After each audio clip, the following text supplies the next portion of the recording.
Hey, you, friend with the AirPods in listening. Guess what? You can watch this episode in video now. I know.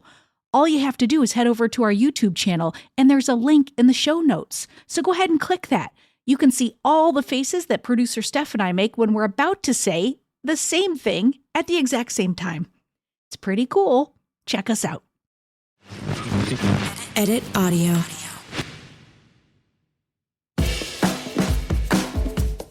Hello, everyone. I'm Robin Hopkins, and this is Well Adjusting, where I talk to people about life stuff, but not in an NPR way. It's more like we're at the bar, having cocktails, getting into your business sort of way. It's giving drunk NPR. Oh, and producer Steph is here too. Hello. Today we chat, well, how to find optimism during dark times. Well, hello, everyone, and welcome to another episode of Well Adjusting. And I'm not going to lie, this one is a good one, all right? So my lady friend, the one who stands by me even when I'm annoying, which is quite often, she is here. It's Mary, my wife Mary. And what I'm going to say is initially, this episode, it was going to be all about how Mary is a bit of a catastrophic thinker. But then the more that we prepped for the episode, the more that I was like, I might only be like 5% actually better than Mary. Like I'm not great here. So what we decided to do for this episode is we're going to kind of flip the script a little. Producer Steph is going to drive a lot of the questions. Hello. Which, by the way, I'm still me. I'm still going to like butt in and be like, all like, wait a minute. We are who we are. Yeah. we can't stop that. But the goal is to see if we can help get me and Mary to be a little bit more of a hopeful place during like what I like to call the dark days. Okay. I have to start by first saying hi, baby. Hi. Even though we spent all day together, I got to say hi, baby. I'm going to say hi, Steph. And then I'm going to say, Steph, take it away. By the way, in the script, I now have Steph harasses us with 1,000 questions about our darkness. Well, wow. I don't have 1,000, but I do want to know, is this, like, are we in a moment of dark times? I certainly am. I'm definitely feeling like a lot more... I mean, I think some of it is like menopausal, like I'm feeling sort of hormonal, and I definitely have the like, well, what are we all doing? What are we doing here? Like, what's the point? Didn't I do this yesterday? But, and I do have concerns about the upcoming election, the like redo, rinse and repeat from 2020 and the end of civilization and climate change. So obviously I'm worse than Mary is what I think we just got to in the intro. You're an amateur, please. Are you feeling like it's dark times right now? I feel like it's been dark times since we decided to have children. Wait, what? Okay, valid. Because if it's just us and the world burns, oh well. Do you know what I mean? But like bringing other people in. But you bring other people in and now you're responsible. Yeah. And that was a big thing about us deciding to have kids. Yeah. Blackest vision of what the future holds is hard for me to let go because I cannot be convinced that it's not going to happen. It might be less black, but I feel like I have a very vivid imagination for what it could be, and it's terrifying. And I feel super conflicted about having kids that we brought them into this and that they're going to have to live You're right. it. It did start there. Although I do want to say this. I'm telling on Mary already. What is it? Minute 2 of the podcast. Yeah. But it's like there was this one, and we call it the hot dog story. So there was this one day. It's just the two of us. I don't think we had Maxine yet. I'm almost certain we didn't. Living in our one bedroom in Hell's Kitchen. And she's in the shower and she's going, do we have this? Do we have this? Do we have this? And I was like, babe. And then she finished the sentence with, and we have no food. And by the way, all of this is with her head like half out the shower curtain, like so fuzzy. And we have no food. And I walk over, because I am me. I walk over to the fridge and I open it and I'm like, we've got eggs. We have this. I'm like, there's hot dogs. And then it was like, there's delis on every corner. And as soon as I got to hot dogs, I was like, this is insane. What is happening right now? And then she started crying. And then she was like, I think I'm feeling very overscheduled, because I come from a place of like, I say yes to almost everything. And she came from a world of very quiet and didn't really have much of a social life. And I said, okay, great. I said, we can handle that. We can cut this and we can cut this. But we now use hot dogs as a shorthand for when one of us, usually Mary, is in a place of just like that, like like that vibrating place of you're not operating from logic, you're operating from all I can Fear. see is the worst possible thing, fear. Yes.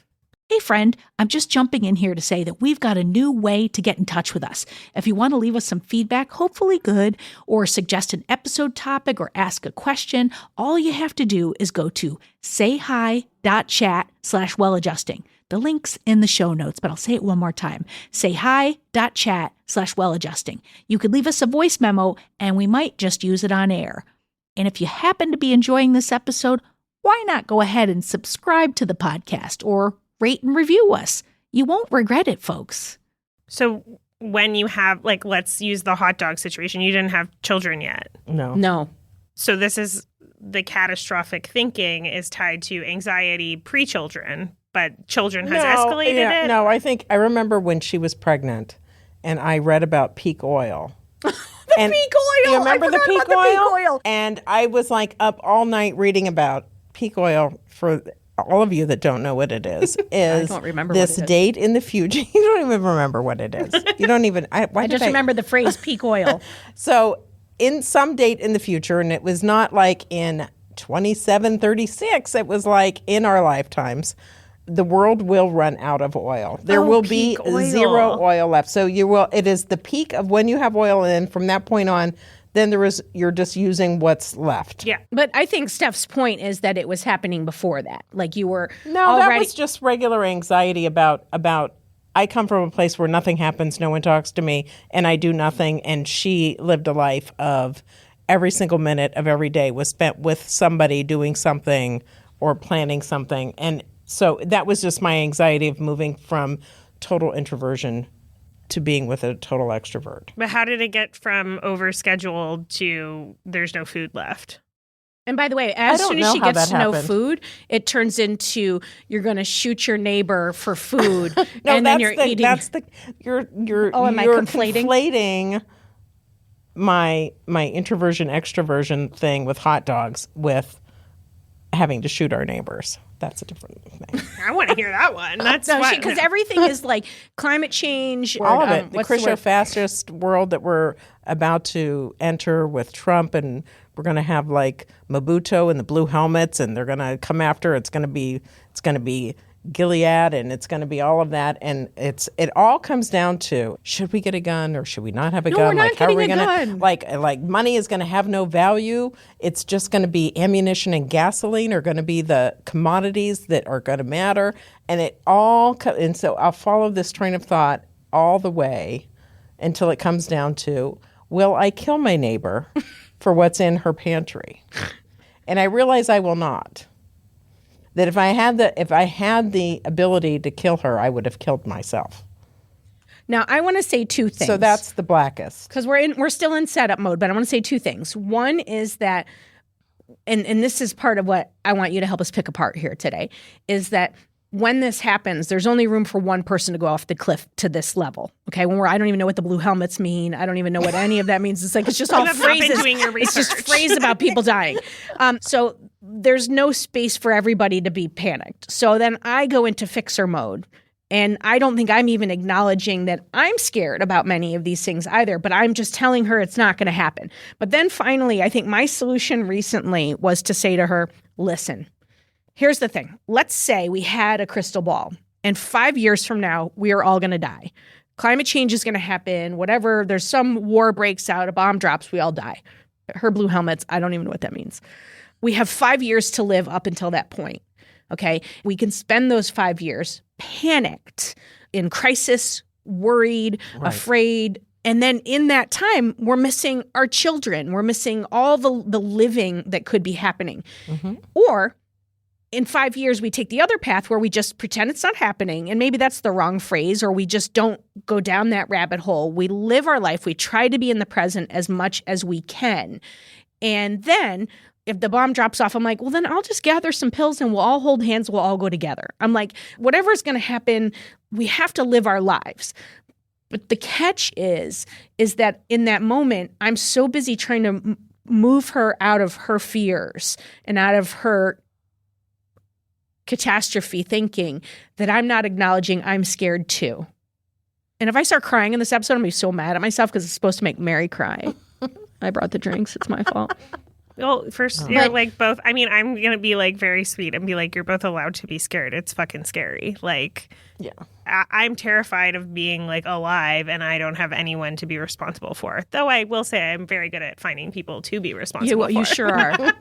We've gone over this in many episodes. You are a helper. Yes. But yeah, I think that's like, it's reasonable to be afraid and to feel like responsible for like also having fear for the people that you're supposed to keep alive and healthy and well, which then like a lot of those things are out of your control. So like, how are you all keeping of it is them out of that our way, control right? to a certain extent. Like I can talk all day long about get involved on the local level, but it's like, I don't know, me getting involved in the local level, like because I'll be really mad at her because she'll be like, throw some plastic thing in the trash and I'll be like, babe, you're so concerned about climate change. She'd be like, this doesn't matter. I think because they made recycling feel like it was an individual responsibility when climate change can be solved only by governments and it's created this feeling that if you just recycle, it won't happen.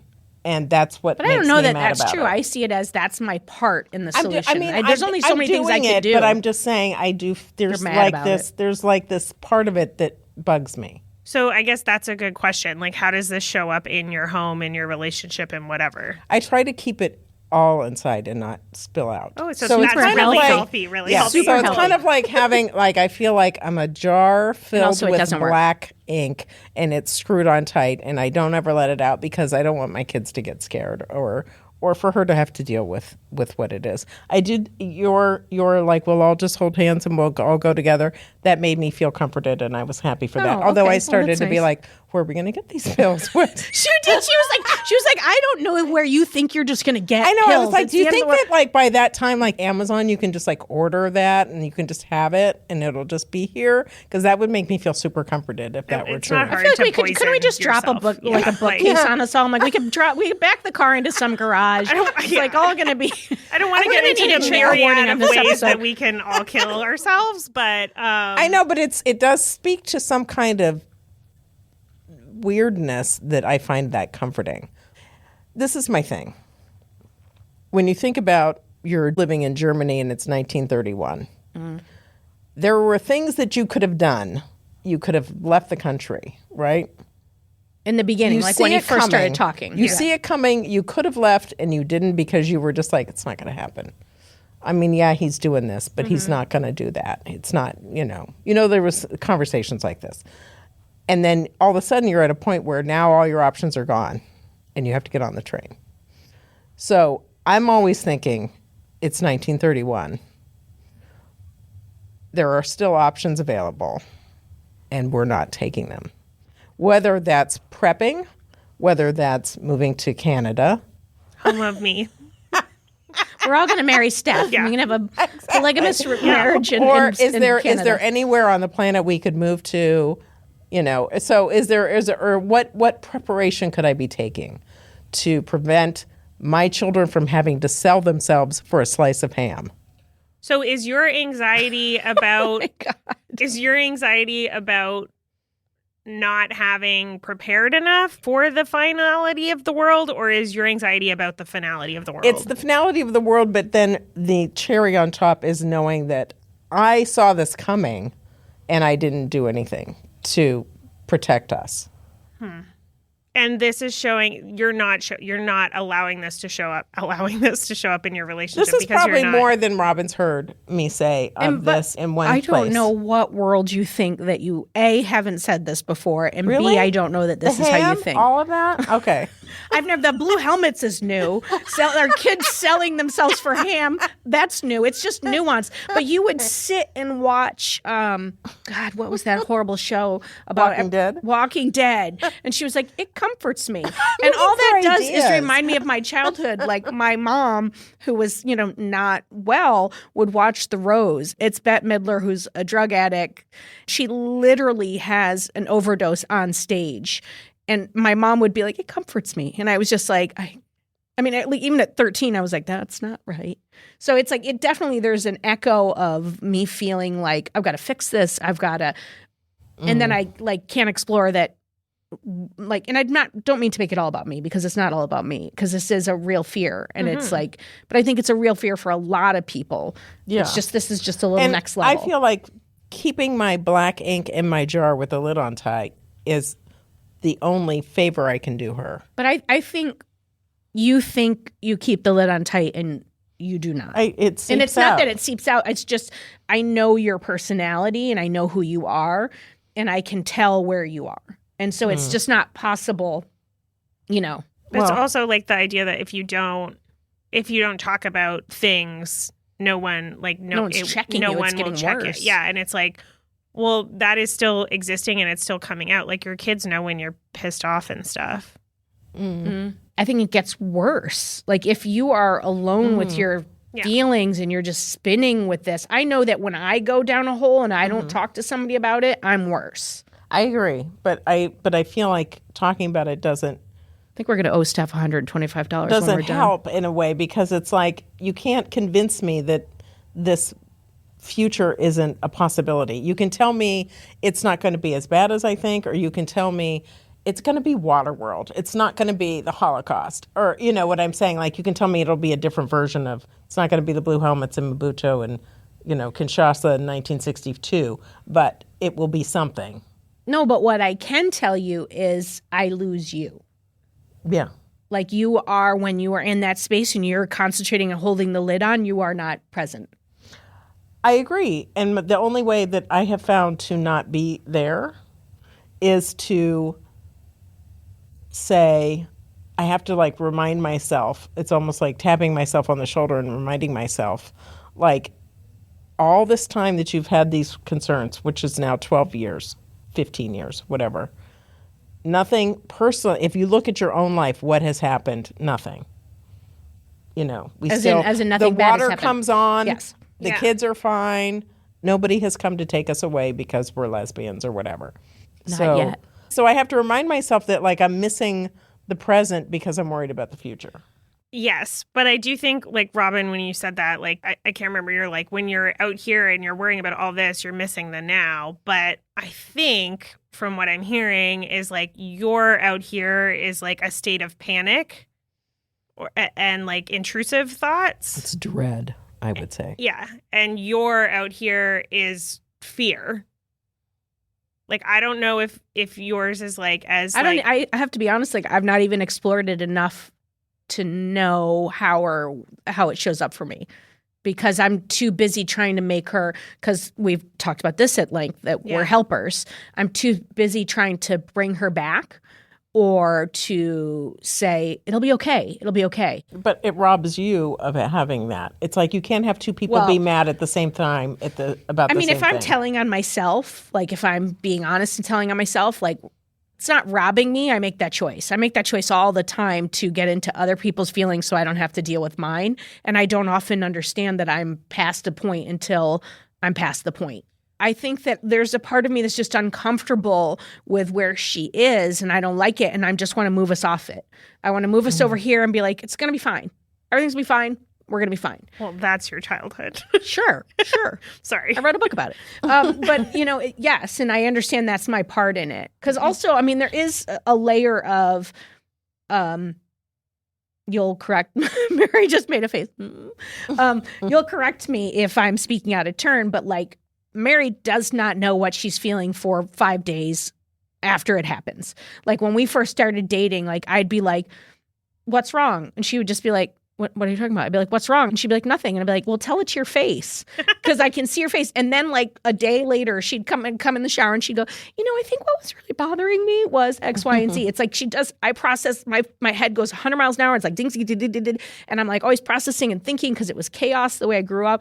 Mary grew up in a home, it was a void of conversation, of feelings, it was like, you describe it as what? A pilot light of love that was on, just like a low flame. Yeah, it was just very quiet. Nothing happened. Nobody talked to anybody. Nobody did anything, So it was like, if you ask me, I'm always like, yeah, it's fine. Everything's fine, but I don't. Like, when she used to ask me, what do I want? I'd be like, the first time I said, what do you want for dinner? She was just like, huh? So like she was like, no one's ever asked me that. I was like, that's ridiculous. And so we had to like develop all this language. I was like, if you put me in a corner, if you put your sister in a corner, what would you want to eat? She's like, well, pizza. It's like, but she thinks in that way. So part of in our relationship, I hate to use the word job, but the roles that have emerged is that I help her bring out what is happening for her. Yeah. And so that's what I feel like I'm doing. Whether that's healthy or not is, I think, like you said something interesting that you were like, when you are like in a moment, you're like, it's fine. Everything's fine. Everything's fine. But then like, you're also saying that you can't like tell yourself that. So it's fine that you're saying with like your family and everything's going to be fine and everything is fine. Is that something you actually believe, or is that something you're sort of like coaxing? I don't know. That's interesting because I would say it's kind of a feeling that, yes, right now, for this moment, everything's fine. Like it's fine. And the more, if I knew how upset she was about our children selling themselves for ham or whatever it is, then I would be more like, it's going to be all right. They're not going to do that. Like, come on. Like, I feel like we both can't live in that space. And I feel guilty that I have occupied all of that space and you haven't been allowed to have any of that space. Don't feel bad. I didn't even know I was having feelings until we started, because I was like, oh, Mary's a catastrophist. Let's get her in here. And then as I was getting ready to write the script and stuff, I was like, well, actually, do have a lot of these concerns. And so it's like, mine is less about the climate change. I have faith in scientists. I have faith in that there may be changes that we can't even dream of right now. Like when I was in college, I could not dream that my phone would take these videos and I could record people and people's lives would be ruined with my phone. I could not dream that was even a possibility, that there has to be that for things like climate change. Where it lands for me is about human nature. And I feel like social media has become a cesspool of people's lowest intentions and people's and I have lost faith in humanity in a lot of ways. Like that's more where it lands for me. But both of our problems are like parallel paths. Yeah. And they're both fed by social media. They're both fed by the media. Because I believe there's a bigger force that's feeding a lot of this to us, that loves division, that loves. For sure. And so my question to both of you is like, when you have that like circular thought that you're having that's like sticky and you can't get out of it and you're like, everything's getting suddenly worse and you're like through a tunnel that at the end is just a black hole. Are you able in that moment to separate, like, is it in your body and you feel it in your body and you're like, this is for sure happening, like we should gather guns and create a safe house or whatever? Or is it like, this is a possibility? I think it's the second. I think in 2016, it was more like, should we get a gun? Like, should we move? What is going on? Like I was watching the news 24 hours a day because I was like, surely this is going to be the thing that is going to make that was the hardest. The Republican Party be like, okay, this is a bridge too far. But that never happened. And now it's like, I don't even care. I don't even watch the news because it's like, it's going to happen whether I'm watching or not. And all I can do is my little thing. I can vote and that's it. But, I would love to be able to do more, but then I don't. Something is stopping me from doing whatever that more is. Because you don't believe in it. I don't know what it is. Or if somebody gave me like this perfect thing, like, oh yeah, we're meeting here and it's going to be really helpful. Mm-hmm. Or is it like, oh, we're going to meet at this place and then a bunch of people are going to talk and then it's going to be like, go hand out flyers in Prospect Park. It's like, is that really going to do anything? But I also think that there's like the other main story is when we were kids and you would like try to decide who got to go first, everybody put their hands in and you would do eeny, meeny, miny, mo. You do all that business. Mm-hmm. And Mary figured out everybody would yell out first. And so she would yell out second because she knew no one else would yell out second. So she would be guaranteed the second position. Like Mary's so smart. It's smart, but it's also like she doesn't hope for things or wish for things because you might not get it. Whereas my answer to your question is like, who the hell knows? Because I just go try to do something. Like it's in there, but it's like, I'm going to just go do a thing. Like, so I'll move into action and not acknowledge the feelings, which neither way is good. That's you. Yeah. Yeah, so I just said that, babe.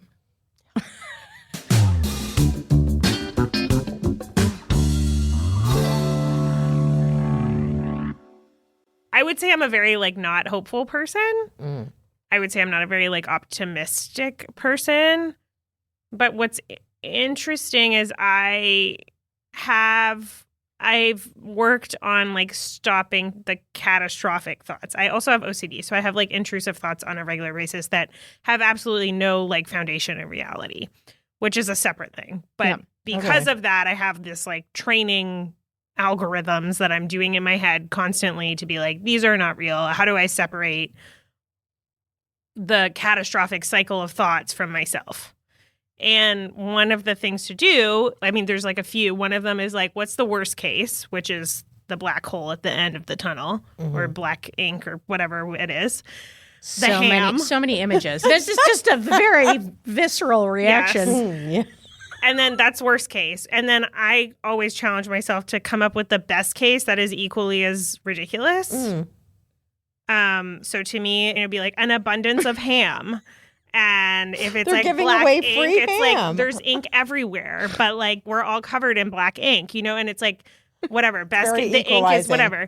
And then it's like most likely scenario. And I never get to the most likely scenario because I am pretty, I don't think I'm pessimistic, but I'm pretty like realistic. And I am pretty like, I don't have like a childhood that was based on like people are good, then the world is safe. Like I'm like, the world is bad and everyone sucks. Like that is how I operate. But I do, through that exercise, come closer to being like, okay, the ham is a little far-fetched, And I just like doing that doesn't make me feel as like I'm not as in it. Well, what's really interesting, what you're bringing up, and I think that the timing of it is good because we do have an expert of the day in the room.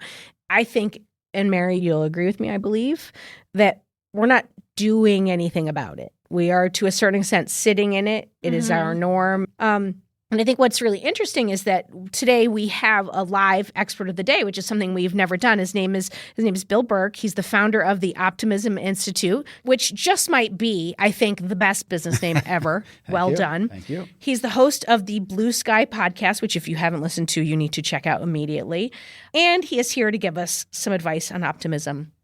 Welcome, Bill. Thank you. It's great to be here. So you've been listening. I have. And I mean, we had some questions, but we're not even going to use them because you Yes, took this notes. this was not in my business plan when I started the Optimism Institute. So this will be a great challenge. No, it's great to hear you two discuss these issues, and nothing you said is anything I haven't heard before.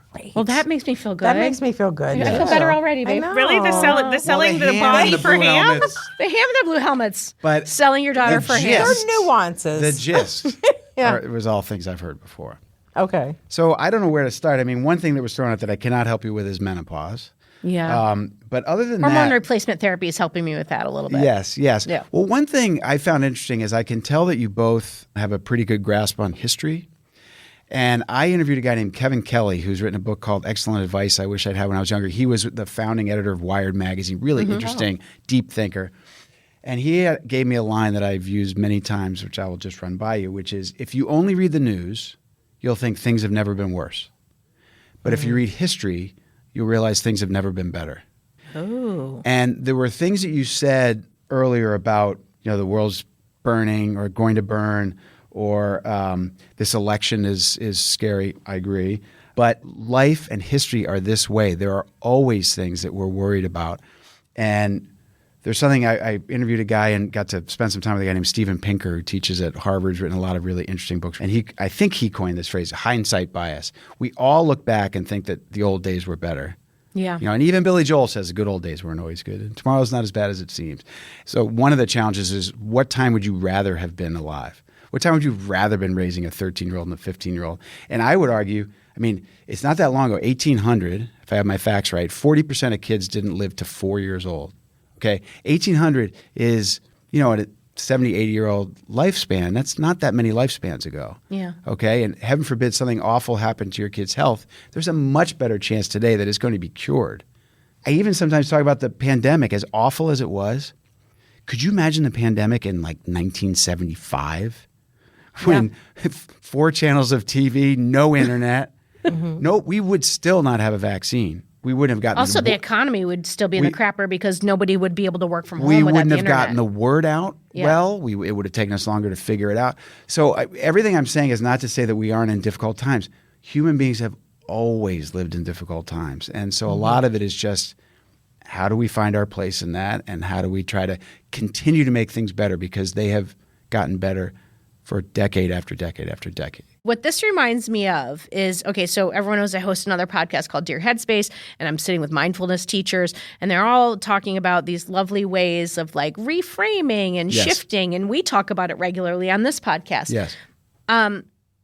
When you're in it, what if it's not enough to be able to just say to yourself, if I look at the history, if I look at the thing, like how do you – what's that next level thing? Does that? No, I get it. I think some of it is something that I think Mary said earlier about plugging into your kids, plugging into each other. Like what is the closest to you? So here's another one I'll steal. Stephen Covey, who sold a gazillion books, he has a concept he calls the circle of influence and the circle of concern. Okay, circle of concern is much bigger, right? Because that takes in everything: climate change, the next election, the earthquake in Taiwan. Circle of influence is much smaller. It's your family, it's your kids, it's your coworkers, the circle that you obviously care about within the other circle, but you can actually have an influence over. And to me, I think we tend to catastrophize, if that's a word, about things in our circle of concern. Now, obviously, we can have terrible things happen within our family and our circle of influence, but that's the more time you focus on that, the better off you're going to feel. And Covey posits your circle of influence actually can start to grow, because the more you influence your kids and send them off to school with a more positive mind frame that influences their friends, it all starts to grow and in kind of a small way go viral. So that's a concept that has helped me a lot, because I love that. When all else fails, like focus on what's under your roof and what you can do. What's so interesting is like when you were talking about like, like this action doesn't matter. Like, when am I going to go hand out flyers in Prospect Park? It's like, yeah, but what's weird to me is you're gay. And so like I always look at like gay people as like these sort of like magicians, or anyone that has been like marginalized in any way. It's like you have like a secret superpower that, historically people that have been marginalized have banded together and have made real change. While everything else was pushing against them. Government, like everything, know? And so to me, that is like one of the things that I remind myself. I'm like, I might not be able to like change the government. Like, I can't do that alone, but I'm part of this like bigger thing that is like, I am a queer person, I am like a woman, I'm like whatever these identities that you hold yourself to. And maybe those are like, you might have a larger circle of influence because of that. And to me, those are the things that make, like, to me, there has to be some sort of like belief in that, because it has been based on history. The problem I have, however, is coming. The problem I have is that sometimes I'm like, okay, I have to just, I'm just talking about, I'm like, fix me too. Yeah, let's go. Yeah, Belle, come on. But the problem I have, to Brooklyn Bring it and on. keep chatting. the problem I have is like, and I think you will probably have this too, is like, I can concentrate on my bubble, I can concentrate on like the people that work with me, my friends, my family, and I can feel fulfilled. But then I see that I'm part of these other groups that are being harmed. Yep. And I can't stop myself from being like, what the fuck am I doing for every other gay person after me to make this place better than it is now? Right. And I think that's kind of similar to like Well, it's you how with you your think kids. about your kids. Yeah. It's like, what am I doing? Like, To make the world a better place for them, that Yeah. they'll feel safer, that they'll feel, Yeah. Yeah. No, it's a great question. I think some of that has got to be, do what you can do, again, and that is reasonable in your own sort of, with your own capabilities, your own resources, whatever. One thing I'd say, though, too, that, we're modeling for our kids always, right? Yeah. So I also interviewed a guy named Charles Kenny, who's written a lot of books. And I told him, I said, I'm giving a speech to a bunch of high school kids. And I said, I worry that a lot of them, my kids are in their late 20s and they have friends who don't want to have children because of climate change. Yeah. And he said, it really frustrates me, because he said, those teenagers that you're going to talk to are part of the greatest generation in the history of the world. I said, what do you mean? He said, they're the largest in number. They will have the longest lifespans. They're the most tech savvy. They're the most socially tolerant. He listed these things, and he said, if we get out of their way and keep them positive and engaged, they will change the world. He said, I have so much Oh confidence my God, that's amazing. in this generation. Oh my God, Mary's getting fixed in real time. I mean, think about it. Think about it. Yeah, no, it's really true. It's true. I mean, in my lifetime, the fact that I'm on a show with two openly gay women who have two children who are, I mean, Yeah, I said this to didn't the high think we'd school be able kids. to be married in our lifetime, or Yeah. have kids that it would be so normalized. You're actually mean- on with 3 openly gay people. Yeah. No, and when I gave the speech, I was like, listen, when I was in your chairs getting out of high school, I rattled off all the problems we had then. And I said the idea that we had a person of color in the presidency, now vice president, gay marriage would be the law of the land. I mean, all these things. And we take these things for granted at our peril, I think. I think it's important Yes. to at least, not to rest on laurels because there's still big issues, but at least realize how far we're coming and look to your kids' generation as, wow, you guys are going to take it to the next level on all these things. Yeah. It's almost like both things can be true. Like Yeah. Yes, exactly. It can be something that we still have to fight for course. and make better, but we can also hold true that it is better than it has been. Exactly. Yeah. just holding the space for anybody. And are you saying it's our kids or your kids? I'd say your kids. Yeah. Okay. No, that mine are world 27, is 29. not Let's smush them like together. this dreaded doom No. sphere, No. but that they have the power to. Yes. That they could make that change. Exactly. And another thing they have the power over, and you referenced understandably social media, and I think you used the expression as being fed to us. Absolutely. Yeah. But we're eating it. Like, Oh, what's your least 100%. favorite food? Twitter. No, I hate blue Ham. cheese. Yeah. If you came over with a spoon of blue cheese, I'm not eating. I'm Yeah. sorry. I will. So we are allowing in my opinion. Yeah. There's some personal responsibility here. 100%. Who do you follow? Why do you follow them? I was talking to a friend the other day. Did you hear what Trump said yesterday? I said, what did he say yesterday going to change how you're going to vote in November? Of course, I have never voted. Right. So why you? So now you're letting him ruin your day. Yeah. He's going to guess what? He's going to say something crazy tomorrow. So I think a lot of this is on us, and these social media platforms are feeding us what we click on, what we like, what we send to other people, and what we continue to follow. And I've experienced this. If you consciously clean up your feed and like things that are, whether it's dogs on skateboards or whatever, Like things or like Bill uplifting Burke. stories. Yeah, the Blue Sky Podcast, Yeah. for example, uplifting stories. If we're talking about that. You will be rewarded with more good stuff. Just Yeah. as the algorithms spin you down into doom, they can spin you up into positivity. I've seen it. Yeah. When newspapers started, we used to have very polarized newspapers. We had very, by language, by point of view, by left, right, all that stuff. Radio was going to bring everyone together, and the next thing you know, Hitler's using it for propaganda, and so all these technologies, they start out with all this promise, they swing to bad, and then we come back somewhere in the middle. Yeah. And I think we need to Just get like there our with social election media. cycles. Yeah, exactly. Exactly. No, we've got a lot we have to get through, but we've gotten through it before. And you think about being anxious about election. How about 1860? We're going to elect What happened in Abraham 1860? 1860. Oh, We right. elect Abraham Lincoln. We start a civil war. When people say this country's never been more divided than today, That's a big. You hear talk that about a my lot. black ink blowing off my head. I'm sorry. We fought a civil war and killed each other by the thousands. 1968, I use that all the time. The Democratic Convention in 1968, there was riots. Bobby Kennedy was shot. Think about it, assassinations, Vietnam. If your kids were 13 and 15 in 1968, Oh my God, You'd we'd be be worried afraid about Henry was Vietnam. going to Well, war. we would be yeah. moving to You think- Canada. Yeah. okay? Yeah. No, but think about that. No, But it is I amazing understand. how easy it is to forget or Yeah. to just be like, yeah, but no. Yeah. And I think that brings up something that this is all informed by our amount of trauma that we've experienced and Absolutely. then also the amount of privilege that we hold in the current day. And Exactly. both Yes. of those things are also feeding into it. Totally. We are only allowed to turn off the news by how much privilege we have. And Yeah. Right. valid. we experience things differently based on the trauma that we have. I actually have a question that was never answered. Do you actually, because you said you're sitting in it right now, and both of you are not in this place of action. is this something that you want to move to a place of action where you want to like get better at like sharing and catastrophizing less? Or is it something that you're like, I just need to accept that this is what it is right now?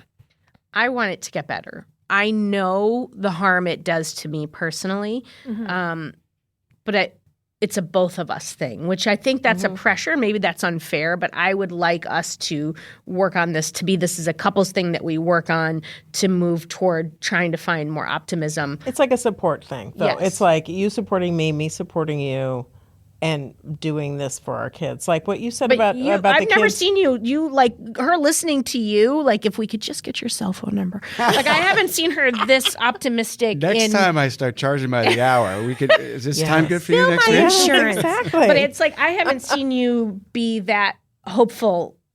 Just because I know your face. Well, just generationally, what he was talking about, that gave me. I used to, when I would see pregnant people, I'd be like, "What the hell are you thinking? Are you insane?" Right. And then recently, I noticed that when I would see pregnant people, it would make me secretly happy because I was like, "They must know something that I don't like know. that. They have some kind of hope that I don't have." And it made me. And so I feel like I've gotten a little bit lighter. Like I'm not quite at ham and blue helmets right now.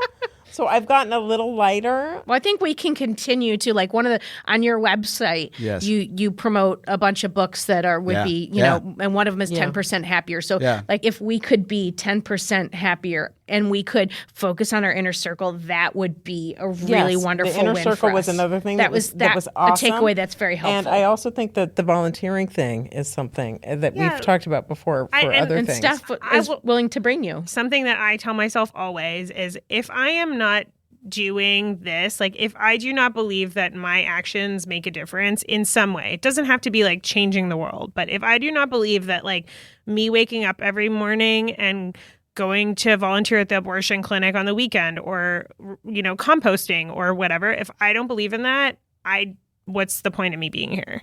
And so to me, that's my like North Star that I'm like, I need to motivate myself to do it. And like, even if I'm not changing the world, I've convinced like multiple people to compost because I compost and they see how easy it is. And there are like little grassroots inner circle things that happen. It's just hard to see that when you're out here being like, nothing I do matters and the government is horrible. Right. No, like when you see everything can only be solved by the government. I love how that's your solution, superhuman. but you're gay. Is collective bargaining in your group. Yeah. And it makes a to make difference. change. Well, I want to say this. I want to say, Bill, tell people where obviously Blue Sky Podcast, but tell them where they can get you, all of that stuff, because everything you're saying is delightful, and we're going to need you to come over later. Thank you. But not in a weird way. It's the Blue Sky Podcast from the studios of the Optimism Institute. So if you want to follow online, it's the Optimism Institute is in the feeds, and then the Blue Sky Podcast, available wherever you get your podcasts. Amazing. Yeah, love it. It's been great. Thank you so much for sharing all of Thank that, you. and thank you to our guests, Mary and me, thank you. for being on today, and thank you, Steph, for taking over the I will just role say of Bossy thank you, Pants. Bill. Thank you pleasure. for giving like optimism to the world also. Because Yeah. Thank you. Exactly. No, Clearly it's we like need the it. good. It's the good work, though. You're doing the Thank good you. work. I appreciate it. I'm And thanks, enjoying it. Mary, for being a good sport. Robin, I'll thank you later.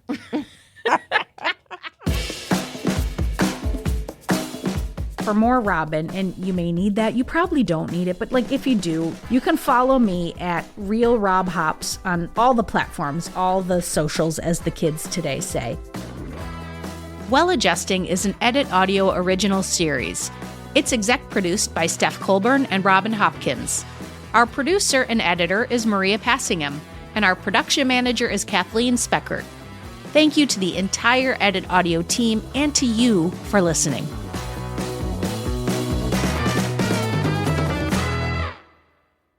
Oh, hey, before you take out those AirPods, this show is just for entertainment. If you are in need of help, please, please, please reach out to a professional. Go ahead and get that help. You deserve it.